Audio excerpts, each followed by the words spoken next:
Assalomu alaykum hurmatli talabalar. Bugungi darsimiz taraqqiyot uchun akti siyosatining milliy elementlari. Ikkita rejadan iborat. Jamiyat rivojida aktining o'rni, elektron hukumat tizimini shakllantirish. Jamiyat rivojida aktining o'rni. Axborotlashtirish, hududiy taqsimlangan axborot resurslarini birlashtiruvchi telekommunikatsiya infratuzilmasini qurish va rivojlantirishga yo'naltirilgan siyosat va jarayonlar. Axborotlashtirish jarayoni axborot texnologiyalari rivojlanishining natijasi hisoblanadi. Axborotlashtirish bu nafaqat texnologik, balki aholi turmush tarziga sezilarli o'zgartirishlar kiritadigan ijtimoiy va madaniy jarayon hamdir. Jamiyatni axborotlashtirish bu jamiyat a'zolarining ishonchli axborotdan to'liq o'z vaqtida foydalanishlarini ta'minlashga qaratilgan choralar kompleksini ishga tushirish. Bu yangi axborot texnologiyalarini o'zlashtirish va rivojlantirish darajasiga bog'liq. Axborotlashgan jamiyatni tasvirlovchi mezonlar quyidagilardan iborat. Texnologik. Bunda ishlab chiqarish va muassasalarda, ta'lim tizimida keng qo'llaniladigan axborot texnologiyalari. Ijtimoiy axborot yashash sifatini o'zgartirishning muhim stimulyatori sifatida yuzaga chiqadi. Axborotga keng kirishda axborot ongi shakllanadi va tasdiqlanadi. Iqtisodiy. Bunda iqtisodiy axborotda resurs, xizmat, tovar, qo'shilgan qiymat va bandlik manbai sifatida kalit omilni tashkil etadi. Siyosiy axborot erkinligi siyosiy jarayonlarda turli klasslar va aholi ijtimoiy qatlamlari orasida o'sib borayotgan ishtiroki bilan xarakterlanadigan yetakchi hisoblanadi.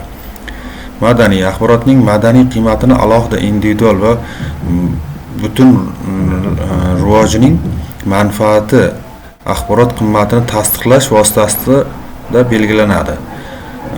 ITU International Telecommunication Union xalqaro elektroaloqa ittifoqi hisoblari bo'yicha oxirgi yilda 350 milliondan ortiq odam internetga ulangan.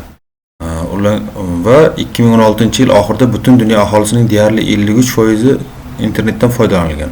2016-yilgi ma'lumot bo'yicha statistika. Mobil texnologiyalar va xizmatlar avvaldan axborotlashgan jamiyat rivojining kalit omili hisoblanadi. Mobil va keng polosali aloqa foydalanuvchilari soni 3 milliardga yaqin. Keng polosali tarmoqlar ilovalar va servislardan foydalanish imkonini beradi. Tezlik oshishda davom etadi. Xizmatlarning bahosi pasayadi va akti yanada ommabop bo'lib qoladi. Oxirgi 4 yilda xizmatlarning bahosi 82% ga kamaygan. Yuqori tezlikli aloqa tarmoqlari vositasida global axborot jamiyatiga ko'pdan ko'p odamlar bog'lanmoqdalar. Ya'ni axborot kommunikatsiya texnologiyalarini rivojlantirish jamiyatni rivojlantirishning eng aktual yo'nalishlaridan biridir. ITU hisoblari bo'yicha 2016-yil oxirida ko'chuvchi aloqa abonentlari 6.8 milliardga va butun dunyo internet foydalanuvchilari 3.7 milliardga yetgan.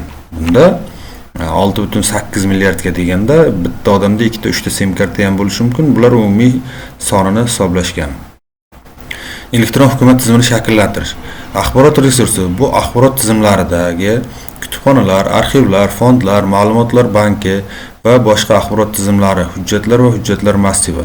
Har bir davlat uchun axborot resursi energiya zaxiralari, qazilma boyliklari va boshqa manbalar kabi ahamiyatli strategik resurs hisoblanadi. Axborot resurslari axborot mahsulotlarini yaratish uchun boshlang'ich baza hisoblanadi.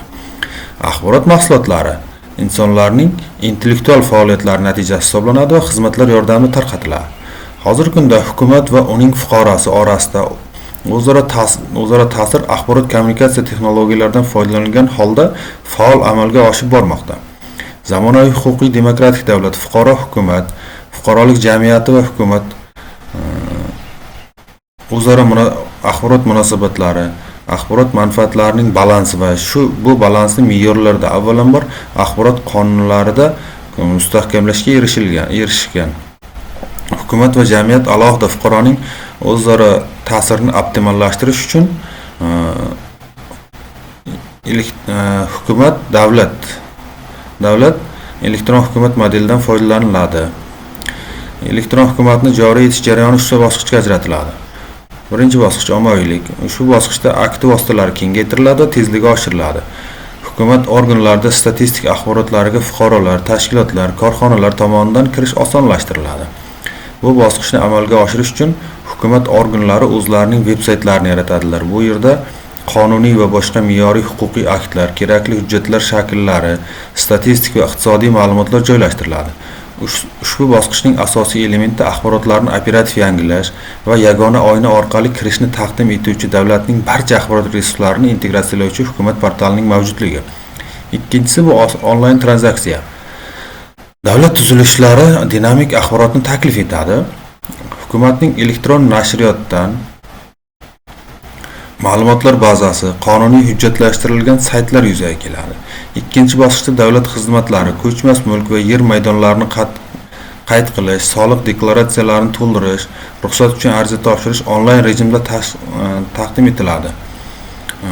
Ushbu holda byurokratik protseduralarni optimallashtirish va korrupsiya masshtabini qisqartirishga imkon beradi. Uchinchi bosqich bu ishtirok. Uchinchi bosqichda aholi va fermerlarning siyosatchilar va amaldorlar bilan interaktiv o'zaro hamkorligini davlat siyosatini ishlab chiqishning barcha sikllari davomida hukumatning barcha sathlarida ta'minlash yo'li bilan jamiyatni davlat boshqaruvida qatnashishi ta'minlanadi. U normativ va huquqiy aktlar loyihalari muhokama qilinadigan va turli takliflar akkumulyatsiya qilinadigan veb forumlar yordamida amalga oshiriladi. Ushbu bosqichning to'liq ishga tushishi uchun jamiyat hayoti ishtirokchilari tomonidan ko'p narsalarga amal qilish zarur. Bular elektron hukumat paydo bo'lgunga qadar propiska, hujjatlar ro'yxati, davlat rejasidan ma'lumotnoma, notarial idora, ota-onalar ruxsati, propiskadan o'chirish, 3 ta blankani to'ldirish, misol uchun xizmatlar past stolida, mahalladan ma'lumotnoma, yangi turar joyga o'tish uchun ariza yozish, 3 ta blankani to'ldirish, yangi propiskani olish 2 kunlab talab etilgan. Natijada yangi turar joyga o'tish uchun 1 hafta vaqt ketar edi. Ya'ni bu bir joydan ikkinchi joyga ko'chib o'tish uchun bo'ladigan jarayon. Propiska olish jarayonining an'anaviy usulida xuddi shunday bo'lgan. Talabgor hujjatlar ro'yxati bilan tanishadi birinchi kun, yana bir kun talabgor propiskaga olish xizmatiga murojaat qiladi. U yerda ichki ishlar bo'limi boshqarmasi xodimi tomonidan anketalar to'ldirilgani tekshiriladi. 2 kun davomida, 1 kun davomida propiskadan o'chirilganligi haqida ma'lumotnoma oladi. Boshqa turar joy uchun yana 1 kun boshqa turar joy uchun ariza yozadi va yangi propiskani olish uchun yana 2 kun vaqt ketadi. Elektron hukumat orqali propiska olish esa undan birmuncha osonroq. Talabgor hujjatlar ro'yxati bilan tanishadi.